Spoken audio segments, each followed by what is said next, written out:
welcome. What are we doing here? That's a good question. Welcome to Field Ops with Friends. At least I think Elias is my friend. Hi, Elias. We'll talk later. Hello. Oh, yeah. Good. I'm gonna cry later. Anyway.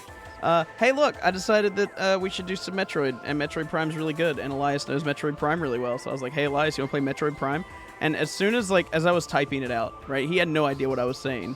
He felt me type the words Metroid, and he just immediately said yes, and I'm like, all right. Yeah, Metroid Prime is a field op. Jacob considers himself a friend, so I thought, why not? It's good. That's what happened, yeah. Hey, look, hard mode. Right, that thing mode. I'll never play on. No, sir. That is not happening. No way.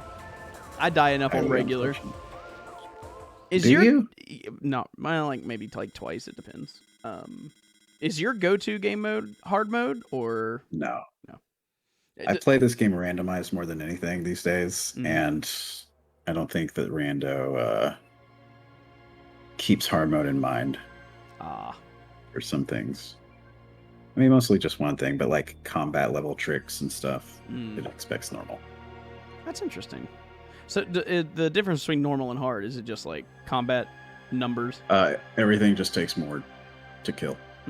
Do they deal more damage to you? I don't remember if you take more damage, but everything takes more shots and more damage to kill. So it's not hard mode, it's tedious mode. Got it. Yeah, a lot of the earlier hard modes in Metroid were that. Zero Mission hard mode I was kind of impressed with. It puts more and harder enemies in your path earlier on. Oh. So more than just a numbers game, it's also... Yeah, it's got like different entity placement based on what mode you're in. That's cool. Sounds like I would hate it. You would. You know me so well.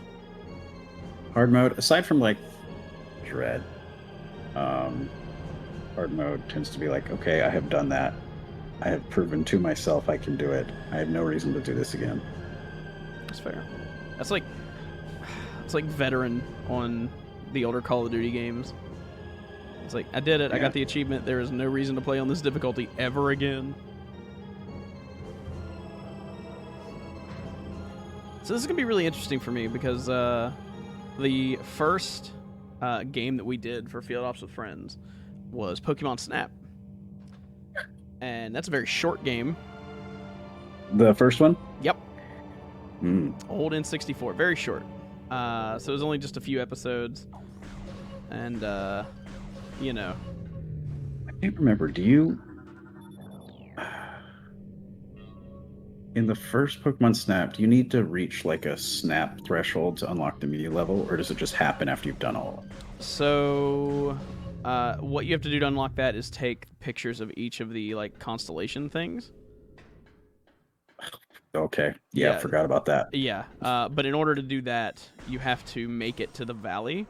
There's no other requirement past that, but getting to the valley requires you to have so many points and so many Pokemon caught. Or pictures taken of, rather.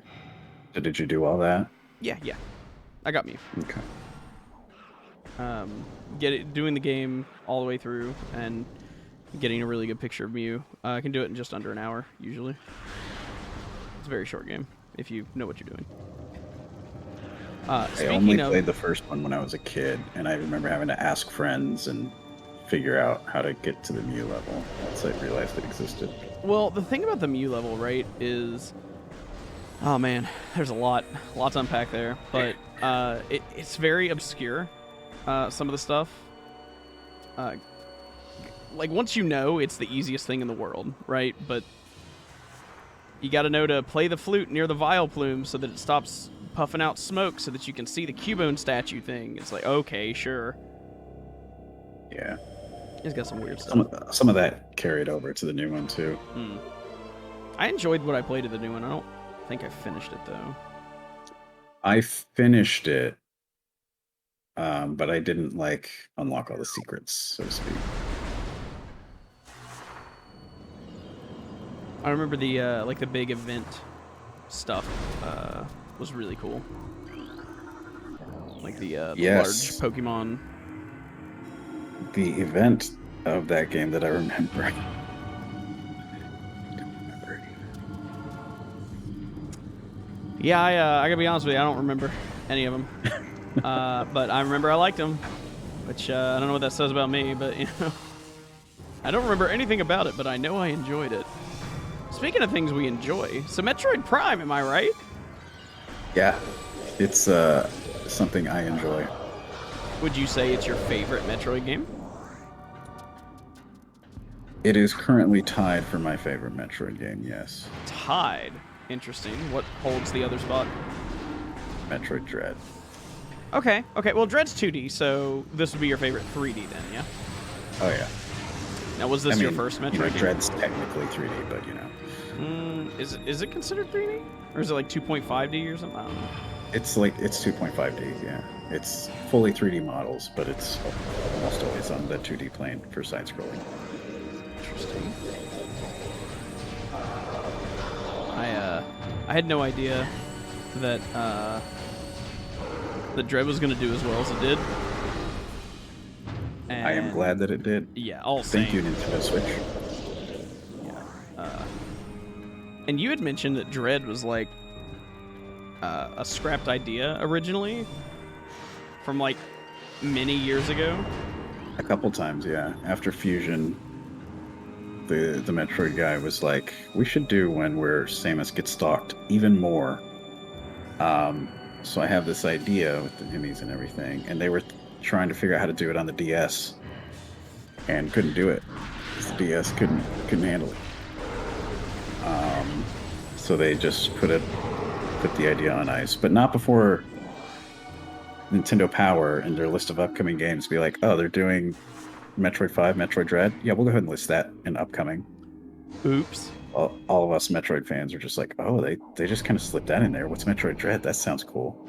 And then it disappeared once they scrapped it, and no one ever talked about it. It's kind of heartbreaking.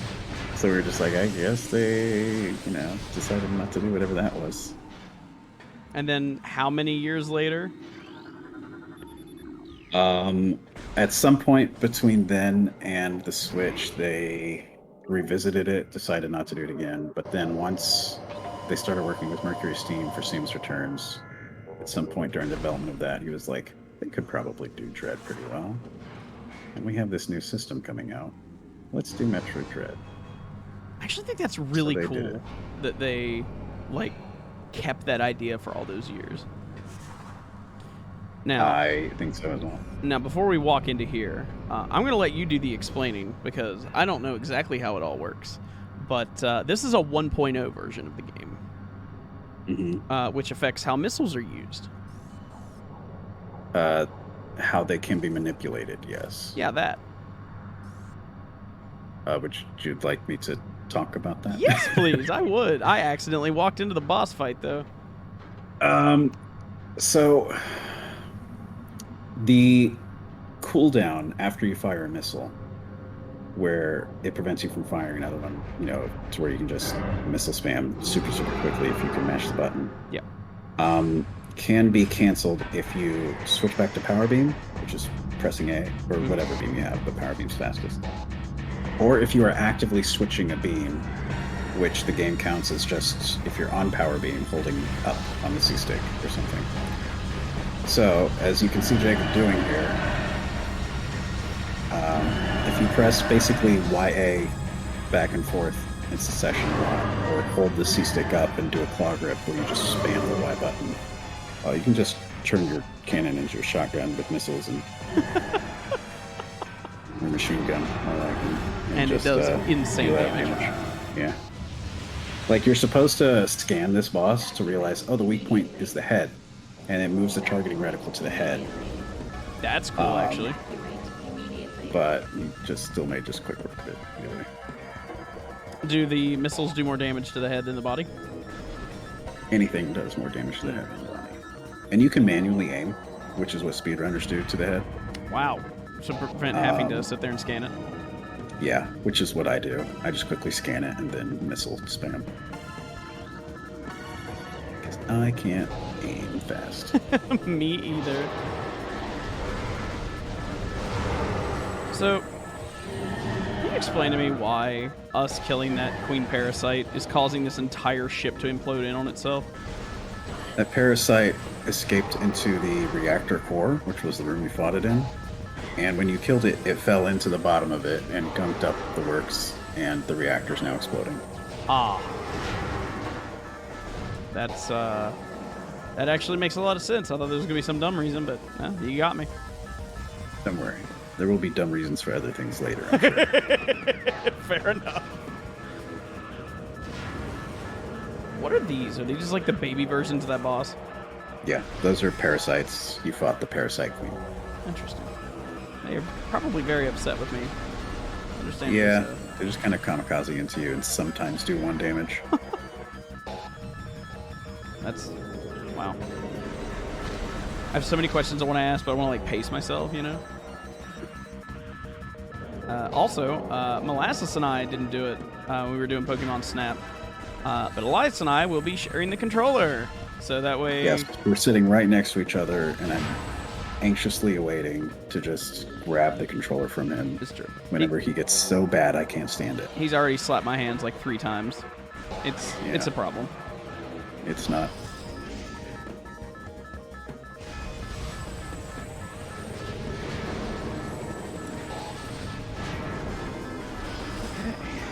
Good. So if you had aimed for the head with that missile spam, you'd probably have had enough missiles to take out those turrets. Ah. Whereas here you ran out because you were pummeling the body. Ah. See, I'm always just expecting an insult. It's just a habit of being a content creator on the internet. Yeah. Whenever I got my first, like, intensely personal, hateful YouTube comment on one of my videos, I really felt like I had made it. Yep. You're not really a content creator until someone calls you stupid to your face. Or from the safety of the comment section. There you go. And then you meet them at like a con or something and they just shut down because they know better to say it to your face.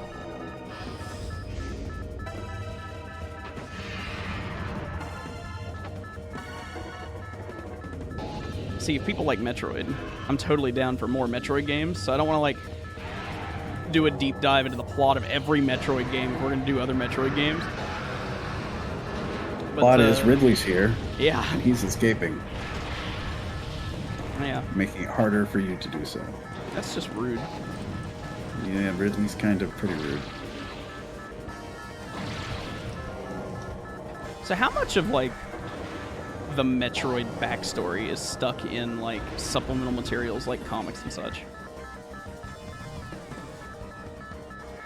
Do we count instruction manuals? Wow. I think that answered my question. Yeah, sure. Let's do it. The only backstory you miss is everything before the first game, Metroid and Metroid Zero Mission. So, like, where the Metroids came from, why Samus and Ridley are adversaries, stuff like that. You lose some of the context. But in every game past the first one, chronologically, which is also the first one, you have a sense of why things are happening the way they are, right? Yeah. Metroid Prime here in particular is kind of like, they reference events of the first game, but it's kind of a separated story. Whereas the side-scrollers kind of directly reference each other sequentially. So like Metroid 2, I won't go too far down this, but Metroid 2 is just like, wow, these Metroids are really a problem in the galaxy. Let us go commit genocide on them. And so that, that's why Prime takes place between 1 and 2, because Metroids are everywhere and becoming a problem. And then after Metroid 2, you have just a story that piggybacks off the events of 2, and then 3, 4, and 5, and etc. Interesting. So you don't miss a ton, just some context. Now, you mentioned the game manuals. Mm-hmm. Was there anything super important in there that was very easily missed if you didn't read it? Not super important, I don't think. Little history of the Galactic Federation and some of the earlier games, and just briefs on enemies. Typical older game instruction manual stuff. Oh yeah. So we're kind of talking about like lore there while it happened, but we hit a wall and we lost all of our shit. Mm-hmm. That's pretty poopy. Yeah, it happens a lot in Metroid games. You would think at this point she would have some kind of, I don't know, something to prevent that from happening all the time. She does not. She does not have a motorcycle helmet cushion deployment. She gets knocked against a surface. It's like a neck airbag. It just pops out and it's just a like an airplane neck pillow. Yeah, exactly. So this is for the most part, a casual, normal run. However, yeah, there's something I want to do, and I'm going to do it first try. You ready? Here we go. Nice. 10 of 10. Molasses, edit that out.